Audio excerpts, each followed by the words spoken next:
மிதுன ராசி மிதுன லக்ன அன்பு சொந்தங்களுக்கு வணக்கம். நான் உங்கள் அஸ்ட்ரோ புவனேஸ்வரி பேசுகிறேன். இந்த மிதுன ராசி மிதுன லக்னத்திற்கு இன்னைக்கு இந்த மார்ச் மாதத்தில் கிரகங்கள் கொடுக்கக்கூடிய சூழ்நிலைகள் என்னென்ன மாதிரியான பாசிட்டிவ், என்னென்ன மாதிரியான நெகட்டிவ், இன்னைக்கு ராசி ஃபேஸ் பண்ணிட்டு இருக்கக்கூடிய சுச்சுவேஷன் என்ன, நிச்சயமாக பார்க்கலாம்.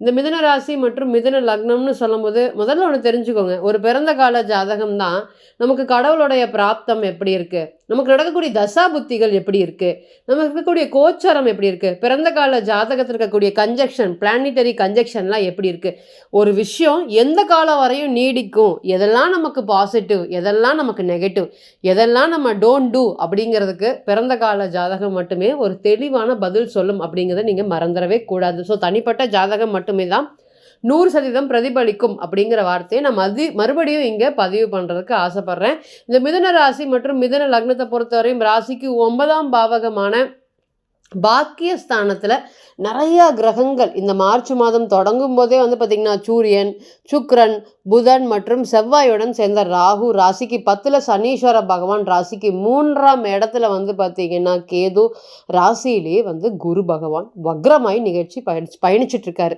இந்த மிதுன ராசி மிதுன லக்னம் ரொம்பவே நல்ல ராசி, தெளிவான ராசி, புத்தி கூர்மை அதிகமுடைய ராசி. இவனை எந்த இடத்துல இருந்து விட்டுட்டு வந்தாலும் இவன் பொழைச்சிக்குவான். இந்த பொண்ணு எதுவுமே படிக்கலினாலும் வாழ்க்கையில் முன்னுக்கு வந்துடும். இவங்களுக்குமே எப்படியுமே இவங்களுக்குலாம் ரொம்ப அதிர்ஷ்டம் இருக்கும் போல் வாழ்க்கையில். இந்த மாதிரி ஒரு காசிப்ஸ் எந்த ராசியை அதிகமாக பேசுவாங்கன்னு கேட்டிங்கன்னா கண்டிப்பாக மிதுனம் தான்.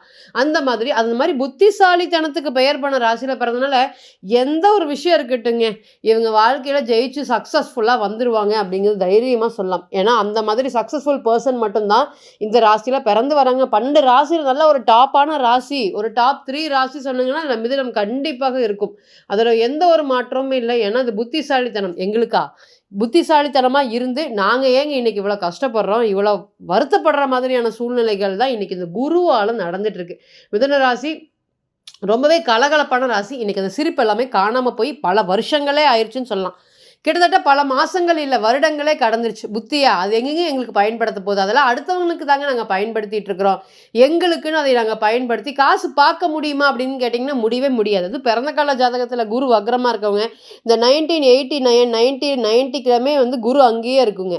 அப்போ இந்த மாதிரி ராசி காம்பினேஷன் இருந்தால் தன்னுடைய விஷயங்கள் தன்னுடைய நீங்கள் சொல்கிறது அடுத்தவனுக்கு பிறந்து அவன் ஜெயிச்சுட்டு போயிட்டா இருப்பான், நீங்கள் ஏற்றி விட்ட ஏணியாக அங்கேயே இருப்பீங்க. இந்த குரு வக்ரம் பீப்புள்ஸ் எல்லாம் நம்ம சொல்லியே சொல்லணும். இன்றைக்கும் பாருங்கள், நம்ம பேசும்போது குரு வக்ரம், உங்களுடைய புத்தி உங்களுக்கு வராதுங்க. அடுத்தவனுக்கு அட்வைஸ் பண்ணி அவன் முன்னேறி போயிட்டே இருப்பான்.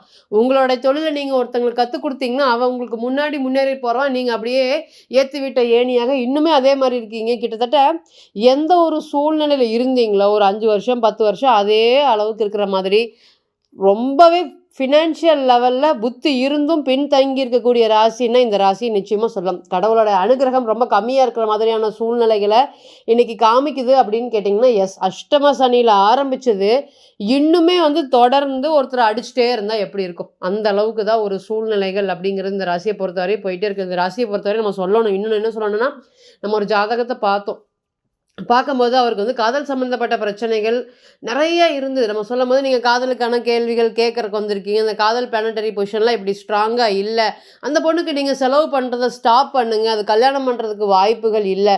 கிட்டத்தட்ட அந்த பொண்ணு இவருடைய காசில் மட்டுமே தான் வாழ்ந்துட்டு இருக்குது. பல நாட்களாக பல வருஷங்களாக பொருளாதாரத்தில் அந்த பொண்ணுக்கு இவர் கொடுக்காத ஹெல்ப் அப்படிங்கிறது கொடுத்துட்ருக்காரு. நம்ம பார்க்கும்போது ஜாதகத்தில் சொன்னோம், இதெல்லாம் பேரண்ட்ஸை தாண்டி கல்யாணம் பண்ணுறதுக்கு வாய்ப்புகள்லாம் இல்லைங்க, நீங்கள் ஸ்டாப் பண்ணுங்கள். இல்லை மேடம், நான் உயிரே வச்சுருக்கேன் அந்த பொண்ணு மேலே, அந்த கல்யாணம் பண்ணது அந்த பொண்ணை மட்டும்தான் நான் கல்யாணம் பண்ணுவேன். இத்தனை நாளாக இத்தனை வருஷமாக அந்த பையனுக்கு பார்த்திங்கன்னா கிட்டத்தட்ட ஒரு 31 வயது ஆகுது.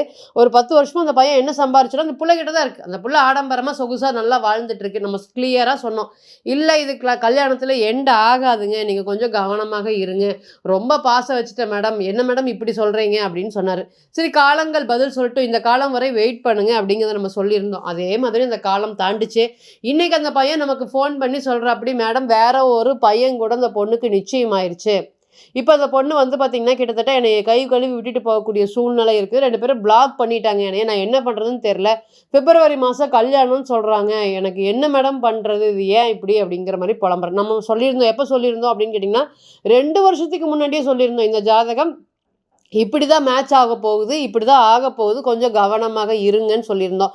அந்த 2 வருஷமும் அவர் பொருளாதாரம் சார்ந்த விஷயங்கள் எல்லாத்துக்குமே அந்த பொண்ணுக்கு குடுத்து, இன்னைக்கு நெறைய பாதிப்புகள் அடைஞ்சிருக்காரு. இதனால இவருக்கு பொருளாதார இழப்புகள், மன வலிகள், மனவேதனைகள் அதிகமாக இருக்கு. அப்ப இந்த விஷயங்கள்லாம் என்ன சொல்ல வருது? இதுதான் நடக்கிறதுக்கு காத்துட்ருக்கு. நம்ம முன்னாடி நடந்தத மட்டும் சொல்றது அஸ்ட்ராலஜி இல்ல. இதுக்கப்புறம் இந்த மாதிரியான விஷயங்கள் தான் நடக்கிறதுக்கு காத்துட்ருக்கு. அடுத்து தரக்கூடிய தசா புத்திகள் இப்படி இருக்கு.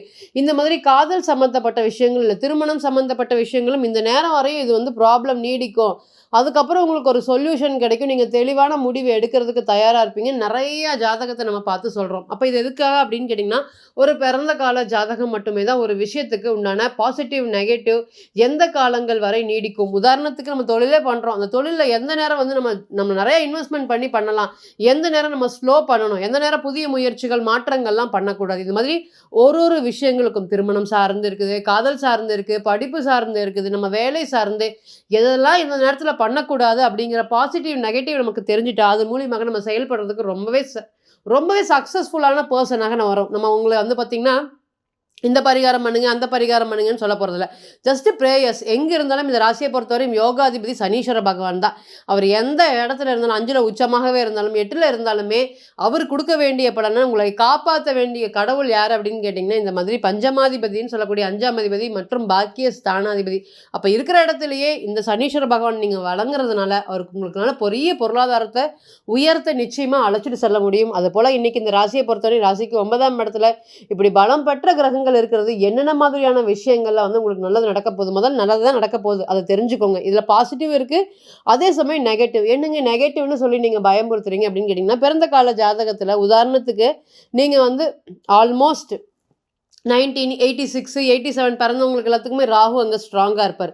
அப்ப இன்னைக்கு இந்த கோச்சாரம் அங்க போறதுனால அங்க நெறைய பிரச்சனைகள் வரும். அப்போ தனிப்பட்ட ஜாதகம் தான் ஒரு விஷயத்த பதில் சொல்றதுக்கு கடமைப்பட்டிருக்கு. ஸோ நம்ம சொல்லக்கூடியது ஒரு ஜாதகம் 2 கிரகத்தோடைய பலன்கள் மட்டும் தான் நம்ம சொல்லுவோம். அப்ப தனிப்பட்ட ஜாதகம் தான் இதுக்கு எல்லாத்துக்குமே கிளியர் ஃபோட்டோகிராஃபியாக எந்த நாட்கள் பாசிட்டிவ் அப்படிங்கிறது நீடிக்கும். இந்த ராசியை பொறுத்தவரையும் இன்னைக்கு 9ஆம் இடத்துல பலம் பெற்ற கிரகங்கள் இருக்கிறது என்னன்னா, ஃபஸ்ட்டு லவ் சம்மந்தப்பட்ட விஷயங்களுக்கு எல்லாத்துக்குமே இந்த நேரம் சொல்யூஷன் அப்படிங்கிறது கிடைக்கும். திருமண வாழ்க்கையை நோக்கி ஓடிட்டு இருக்கக்கூடிய நபர்களுக்கு ரொம்ப வருத்தமா இருக்குது. எங்களுக்கு திருமணம் நடக்குமா நடக்காதான்னு கூட எங்களுக்கு ஒரு ஹோப் இல்லாம இருக்கு. இத்தனை வருஷமா காலத்த கடந்துட்டோமே, அசால்ட்டா இருந்துட்டோமேன்னு ஃபீல் பண்ணாத மிதுனமே இல்ல. அந்த அளவுக்கு வந்து பார்த்தீங்கன்னா, இந்த மிதுனத்த பொறுத்தவரையும் கோச்சாரம் அப்படிங்கிறது திருமணத்த ஒண்ணு யோசிக்கிறதுக்கே விடல.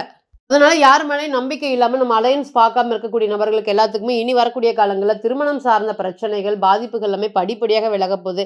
நாங்க தான் கஷ்டப்படுறோம். என்னுடைய குழந்தைகளும் சேர்ந்து எங்க கூட கஷ்டப்படுறாங்க. ஏன்? எதனால? அப்படிங்கிற மாதிரி 1000 கேள்விகள் வருது. ஏன் அப்படின்னு கேட்டீங்கன்னா, இந்த ராசியை பொறுத்தவரை 5ஆம் அதிபதி கடுமையான பாதிப்புல இருந்தாருனால, இனி அந்த மாதிரி குழந்தைகள் சார்ந்த விஷயத்துல இருக்கக்கூடிய பிரச்சனைகள், படிப்புகள் சார்ந்து இருக்கக்கூடிய பாதிப்புகள், குழந்தைகள் சார்ந்து வேலை வாய்ப்புகள் இருக்கக்கூடிய பிரச்சனைகள், இந்த குழந்தைகள்லாம் இன்னைக்கு நீங்க யாரு அப்படின்னு கேட்காம ஒரு அவமானத்தை ஏற்படுத்தி கொடுக்காம போகவே போகாதுங்க. அந்த அளவுக்கு இன்னைக்கு டிரான்சிட் அப்படிங்கிறது மிதுனத்தை பொறுத்தவரை ரொம்பவே வீக்கா இருக்கு. இனி அதெல்லாமே மாறப்போது. ஒரு அதிகார சம்பந்தப்பட்ட பதவிகள், அரசியல் சார்ந்த விஷயத்துல இருக்கக்கூடிய வெற்றி வாய்ப்புகள், சொத்து வாகனம் வாங்கக்கூடியது, ஒரு துணிச்சல், ஒரு தைரியம். லக்னாதிபதி ராசியாதிபதி 9ஆம் இடத்துக்கு போனாவே ஒரு யோகம் தான். அதிர்ஷ்டமான். அதிர்ஷ்டம் சார்ந்து எந்த விஷயங்களும் ஈடுபடலாம். இத்தனை நாளா எனக்கு யாருமே இல்ல, எனக்கு ஆதரவு குடுக்குறதுக்கு யாரும் இல்ல. ஏன்னா குரு வக்ரம். அங்க வெறுமை தான் ரொம்ப அதிகமா இருக்கு. இன்னைக்கு இந்த ராசிய பொறுத்தவரையும் வெறுமை அப்படிங்கிறது ரொம்ப அதிகமா இருக்கு. எடுக்கக்கூடிய முயற்சியில ஜான் ஏறுனா முழம் சறுக்குது. இது இன்னைக்கு தான் ஃபேஸ் பண்ணிட்டு இருக்கக்கூடிய சிச்சுவேஷன். இது எல்லாமே இனி மாறக்கூடிய சூழ்நிலைகள். அதேபோல திருமண வாழ்க்கையை காப்பாத்த முடியாம போராடிட்டு இருக்காங்க. மிதுனம் வெளிய சொன்னா பிரச்சனைகள். வெளிய சொன்னா தன்னுடைய வீடு பிரச்சனைகள் வெளிய போகும் அப்படிங்கிற மாதிரியான விஷயத்துக்கு வந்து நெறைய பொத்தி வைக்கிறாங்க. அது எல்லாமே இனி வரக்கூடிய காலங்கள்ல படிப்படியா குறைய போது. நார்மலா எல்லாரும் வாழக்கூடிய லைஃப் தான் நாங்க கேட்கிறோம். எங்களுக்கு ஏன் கிடைக்கல? இந்த வார்த்தை இந்த மிதுனத்த பொறுத்தவரையும் 1 1/2 வருஷம் இல்லாம போகவே போகாது. ஒண்ணா ஃபினான்ஷியல்ல கேட்பாங்க, இல்லன்னா திருமண வாழ்க்கையில கேட்பாங்க, இல்லன்னா காதல்ல கேட்டிருப்பாங்க. இந்த 3 இல்லாம இந்த மிதுனத்த பொறுத்தவரையும் அந்த அளவுக்கு வந்து பார்த்தீங்கன்னா, குரு வக்ரம், சனீஸ்வர பகவான் நல்லா இல்ல, கேது முயற்சி ஸ்தானத்துல, வேற வருட கிரகங்கள் எதுவுமே சப்போர்ட் இல்ல. 9ஆம் இடத்துல ராகு இருக்குது. அப்பாவே நீ யார? வெளிய போ முதல்ல அப்படின்னு சொல்லக்கூடிய சூழ்நிலைகள் தான் வரும். இல்ல அவங்க அப்பா வந்து பார்த்தீங்கன்னா, அடுத்தவங்களுக்கு அதிகமா பிரயோஜனப்படுத்திட்டு, உங்களுக்கு அதிகமா பிரயோஜனம் இல்லாத மாரி இருப்பாரு. இந்த மாரி நெறைய ஏமாற்றங்கள், நெறைய வலிகள், நெறைய வேதனைகள். இது எல்லாமே கடந்து வரக்கூடிய இந்த சூழ்நிலையில, இன்னைக்கே பாருங்க ஓடி ஓடி உழைச்சு இன்னைக்கு உங்க வீட்டுக்காரோ, உங்களுடைய மனைவியோ, "நீ யாரு?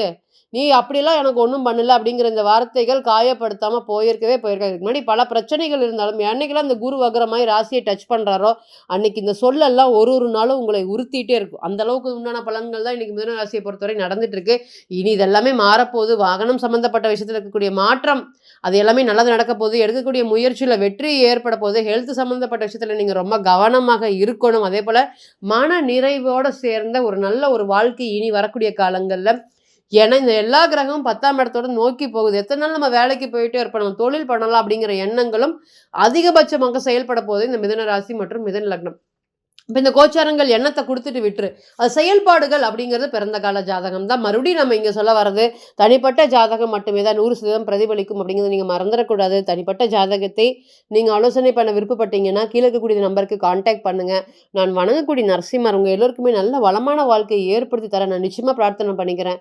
மீண்டும் ஒரு பதிவில் உங்களெல்லாம் சந்திக்கும் வரை உங்களிடமிருந்து விடைபெறுவது உங்கள் அஸ்ட்ரோ புவனேஸ்வரி. நன்றி, வணக்கம்.